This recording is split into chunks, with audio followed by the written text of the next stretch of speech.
नमस्कार। आकाशवाणी जयपुर अजमेर से प्रस्तुत है प्रादेशिक समाचार।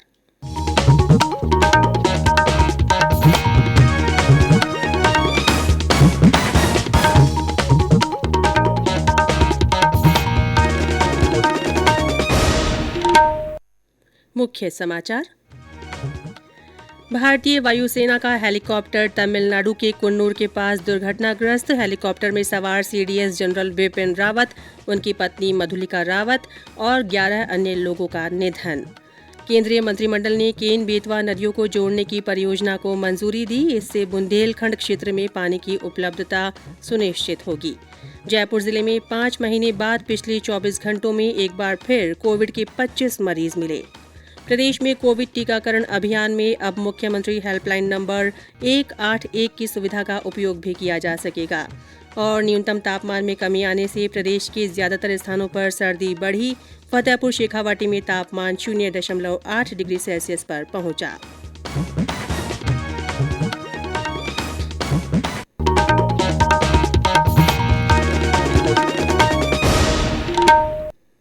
समाचारों के साथ मैं रितिका गुप्ता। देश कोविड-19 के खिलाफ लड़ाई में 150 करोड़ टीकाकरण की उपलब्धि हासिल करने की ओर अग्रसर है। कोरोना के नए वेरिएंट के समाचारों ने चिंता को बढ़ा दिया है। इसीलिए हम अपने श्रोताओं से अपील करते हैं कि जल्दी ही दोनों टीके लगवाएं और अन्य लोगों को भी टीके लगवाने में सहायता करें। कृपया इन 3 आसान उपायों का पालन अवश्य करें।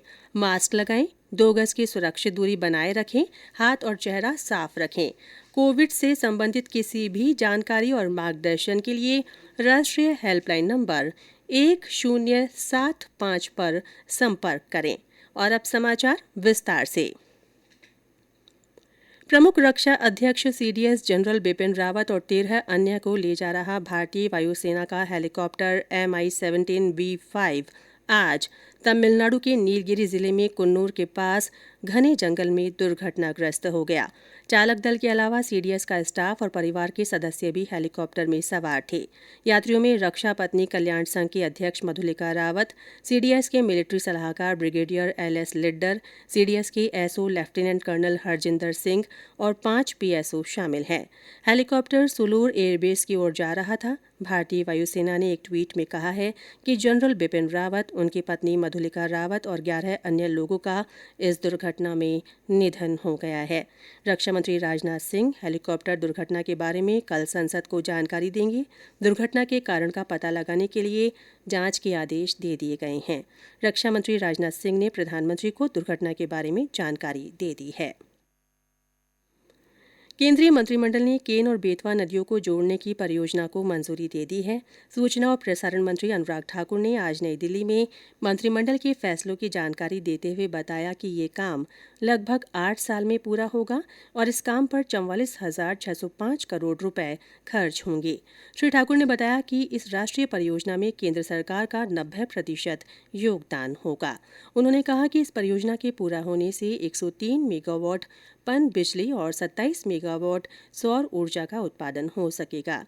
श्री ठाकुर ने बताया कि ये परियोजना बुंदेलखंड क्षेत्र में पानी की उपलब्धता सुनिश्चित करेगी।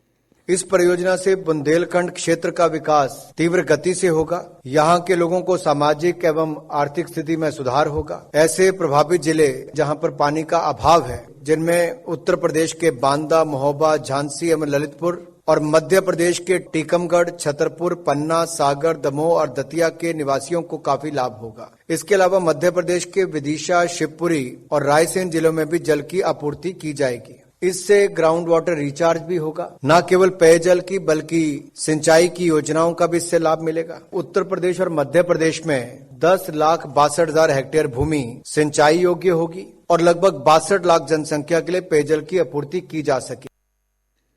श्री ठाकुर ने बताया कि केंद्रीय मंत्रिमंडल ने प्रधानमंत्री आवास योजना ग्रामीण को भी मार्च 2024 तक बढ़ाने की मंजूरी दे दी है। उन्होंने कहा कि इससे ग्रामीण क्षेत्रों में 155 लाख से ज्यादा मकान बनाए जा सकेंगे और 2,95 लाख पक्के मकान बनाने का लक्ष्य हासिल किया जा सकेगा। प्रदेश में पिछले 24 घंटों में कोविड के 40 मामले सामने आए हैं। सक्रिय मामलों की संख्या बढ़कर 236 हो गई है। वहीं जयपुर जिले में 5 महीने बाद पिछले 24 घंटे में एक बार फिर कोविड के 25 मरीज मिले हैं। 11 मरीज ओमिक्रॉन पॉजिटिव और संदिग्धों के संपर्क में आए हैं। इनमें 5 स्कूली बच्चे भी हैं। जयपुर में ओमिक्रॉन के मामले मिलने के बाद अन्य जिलों में भी विशेष सतर्कता बरती जा रही है। हमारे अजमेर संवाददाता ने बताया कि पिछले एक सप्ताह में विदेश से अजमेर आने वाले लोगों की सैंपलिंग और कॉन्टैक्ट ट्रेसिंग करवाई जाएगी। अजमेर के मुख्य चिकित्सा एवं स्वास्थ्य अधिकारी डॉक्टर के सोनी ने बताया कि 11 लोग लंदन से लौटे हैं, जबकि अन्य लोग उन देशों से आए हैं जहां ओमिक्रॉन से संबंधित मरीज मिले हैं। उन्होंने बताया कि विदेशों से आए इन सभी लोगों की सैंपलिंग करने के साथ ही वहां से लौटकर ये किन किन से मिले हैं तथा कहां गए, इसकी कॉन्टैक्ट ट्रेसिंग कर इनके संपर्क में आए लोगों की कोरोना जांच की जाएगी। इस बीच जवाहरलाल नेहरू अस्पताल में कोरोना संक्रमित मरीजों के लिए सभी व्यवस्थाएं कर ली गई है। अस्पताल में कोरोना वार्ड तैयार है तथा ऑक्सीजन सहित अन्य संसाधन व्यवस्थित कर लिए गए हैं। चिकित्सा विभाग ने शहर में सर्वे शुरू करा दिया है तथा बुखार व जुकाम के मरीजों को घरों पर ही दवा वितरित की जा रही है। ओम माथुर, आकाशवाणी समाचार, अजमेर। इधर देश में कल 9,525 रोगी कोविड संक्रमण से स्वस्थ हुए। स्वस्थ होने की दर 98.36% हो गई है। सक्रिय मामलों की संख्या घटकर 93,733 रह गई है। राष्ट्रव्यापी कोविड टीकाकरण अभियान के अंतर्गत देश में अब तक करीब 129 करोड़ 54 लाख से ज्यादा टीके लगाए जा चुके हैं। प्रदेश के विभिन्न जिलों में टीकाकरण अभियान ने फिर गति पकड़ी है। दौसा जिला कलेक्टर पीयूष सामरिया ने बताया कि जिले में 100% टीकाकरण के लिए प्रयास किए जा रहे हैं और अब तक 80% से ज्यादा लोगों को पहली डोज लगाई जा चुकी है। फर्स्ट डोज की वैक्सीनेशन है, मोर देन 80% पॉपुलेशन जिले की उसमें लगा दी गई है और हम प्रयास कर रहे हैं कि इसको ऊपर तक और बढ़ाया जाए और जितने भी लोग जो छोटे हुए हैं उनको भी इस ग्रुप में जोड़ा जाए। और जो सेकेंड डोज में हम लगभग 55% एंड अबव थे कल तक और रिसेंटली हम एक्सपेक्ट कर रहे हैं कि अब और इसमें वृद्धि आएगी। इंश्योर करेंगे कि मैक्सिमम से मैक्सिमम लोगों को वैक्सीनेट किया जाए। नए वेरिएंट को लेकर अभी तक दौसा जिले में 3 एक्टिव केसेस पाए गए हैं जिनकी प्री हिस्ट्री है और हम इंश्योर कर रहे हैं कि मैक्सिमम हमारी जो सैंपलिंग है उनको में और बढ़ाएं और जो भी हमारे कॉन्टैक्ट ट्रेसिंग की एक्टिविटी है उसको और भी डिटेल में कर रहे हैं। भरतपुर जिले में टीकाकरण के प्रति जागरूकता लाने के लिए स्वास्थ्य विभाग विशेष प्रयास कर रहा है। इसके लिए विभाग ने टीमें गठित की हैं। जिले के नगर, कामा और पहाड़ी ब्लॉक में कल और परसों बड़े स्तर पर टीकाकरण अभियान चलाया जाएगा।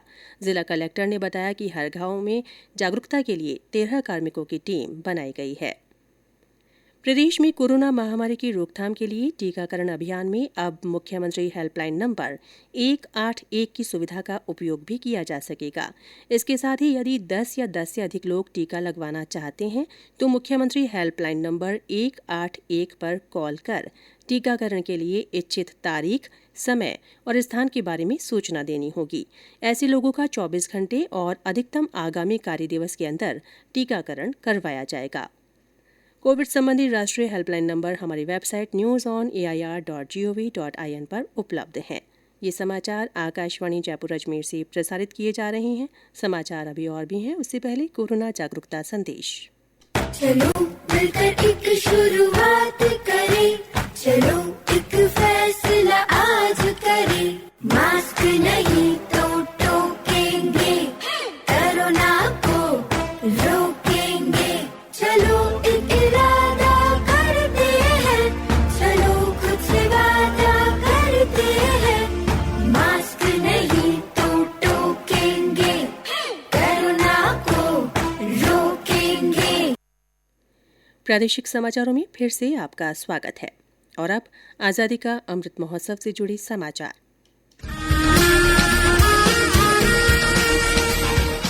आजादी का अमृत महोत्सव।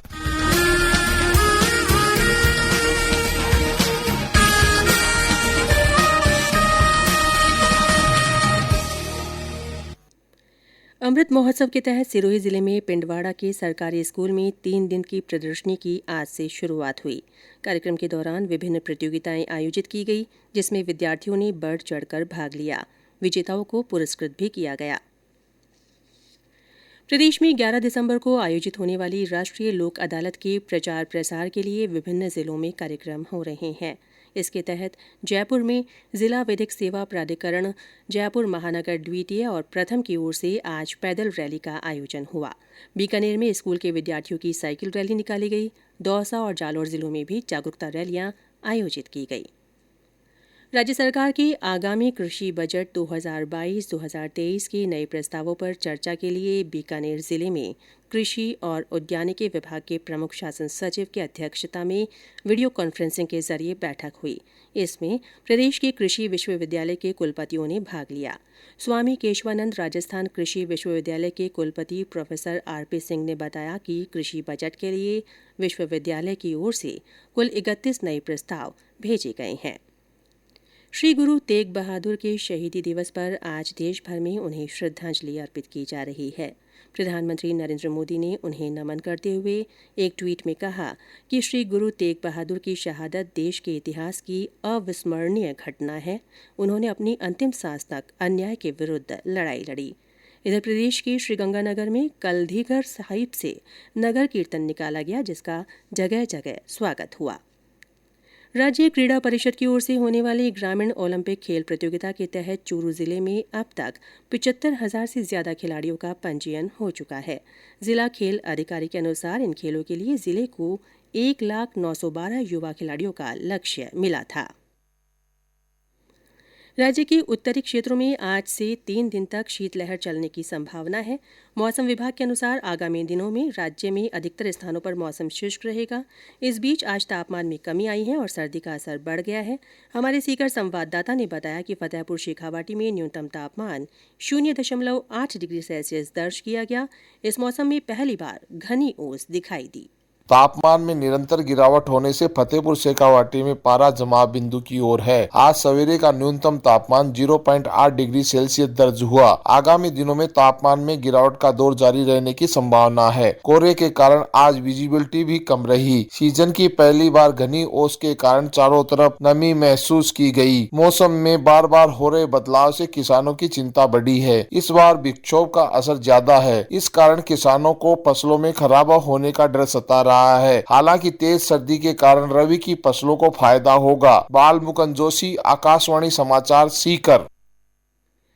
आकाशवाणी जयपुर के क्षेत्रीय समाचार एकांश की ओर से अनुबंध के आधार पर 10 जिलों बाड़मेर, भीलवाड़ा, चित्तौड़गढ़, डूंगरपुर, हनुमानगढ़, कोटा, जोधपुर, नागौर, पाली और प्रतापगढ़ में अंशकालिक संवाददाताओं के चयन के लिए आवेदन मांगे गए हैं। इसके लिए 24 से 45 साल की उम्र के उम्मीदवार 24 दिसंबर तक आवेदन भेज सकते हैं। स्नातक के साथ पत्रकारिता में डिप्लोमा या डिग्रीधारी अथवा स्नातक के साथ पत्रकारिता में 2 वर्ष के अनुभव वाले व्यक्ति आवेदन कर सकते हैं। आवेदक जिला मुख्यालय से 10 किलोमीटर के क्षेत्र में रहने वाला होना चाहिए।